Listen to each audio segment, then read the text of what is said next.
చైనాలో J-35 ప్రాజెక్టులో ఒక రహస్య ఘట్టం జరిగింది. ఒక పరిశోధకుడు తన ప్రమోషన్ కోసం కోపంతో J-35 యొక్క రహస్య డేటాను విదేశీ దేశాలకు అందించాడు. ఈ ఘట్టం చైనా రక్షణ వ్యవస్థలో ఒక పెద్ద బలహీనతను బయటపెట్టింది. ఈ పరిశోధకుడు చైనా రక్షణ పరిశోధనా సంస్థలో ఒక ప్రముఖ శాస్త్రవేత్త. అతను J-35 యొక్క సాంకేతిక వివరాలు, డిజైన్ స్కెచ్లు మరియు రహస్య కోడ్లను అనేక సంవత్సరాలు అధ్యయనం చేసి అభివృద్ధి చేసినవాడు. కానీ అతనికి తన సేవలకు తగిన గుర్తింపు లభించలేదు. ప్రమోషన్ కోసం ఎదురుచూస్తున్న అతను కోపంతో ఒక ప్రమాదకరమైన నిర్ణయం తీసుకున్నాడు. అతను J-35 యొక్క రహస్య డేటాను విదేశీ దేశాలకు అందించాడు. ఈ డేటాలో విమానం యొక్క స్టెల్త్ టెక్నాలజీ, రాడార్ సిస్టమ్స్ మరియు ఇంధన వ్యవస్థల వివరాలు ఉన్నాయి.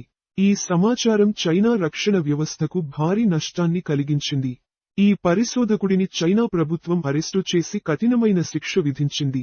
అతనికి మరణశిక్ష ప్రకటించబడింది. కానీ ఈ ఘట్టం వలన J-35 యొక్క సురక్షితతను గురించి అనేక ప్రశ్నలు ఎదురయ్యాయి.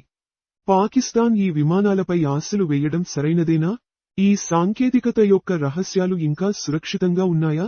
చైనా రక్షణ వ్యవస్థలో ఇంకా ఎన్ని బలహీనతలు దాగి ఉన్నాయి? ఈ ప్రశ్నలకు జవాబులు ఇంకా అస్పష్టంగానే ఉన్నాయి. మిత్రులారా, ఈ 5వ తరం యుద్ధ విమానాల పోటీ కేవలం సాంకేతిక పురోగతి మాత్రమే కాదు. ఇది ఒక ప్రాంతీయ శక్తి సమతుల్యతను నిర్ణయించే పోటీ. చైనా, పాకిస్తాన్, భారతదేశం, ఈ 3 దేశాలు తమ భవిష్యత్తు కోసం పోరాడుతున్నాయి. కానీ ఈ పోరాటం శాంతి మరియు స్థిరత్వానికి దారితీస్తుందా? లేక ఇంకా ఎక్కువ ఘర్షణలకు దారితీస్తుందా? ఈ ప్రశ్నలకు జవాబులు ఇంకా అస్పష్టంగానే ఉన్నాయి. ఈ పోటీలో విజయం ఎవరిది అనేది కాలం మాత్రమే చెప్పగలదు. కానీ ఒక్కటి మాత్రం నిజం, ఈ యుద్ధ విమానాలు కేవలం యుద్ధాల కోసం కాదు, శాంతి కోసం కూడా ఉపయోగపడాలి.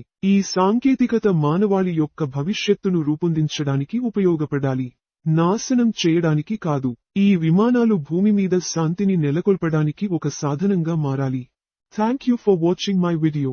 For more videos please like, share and subscribe.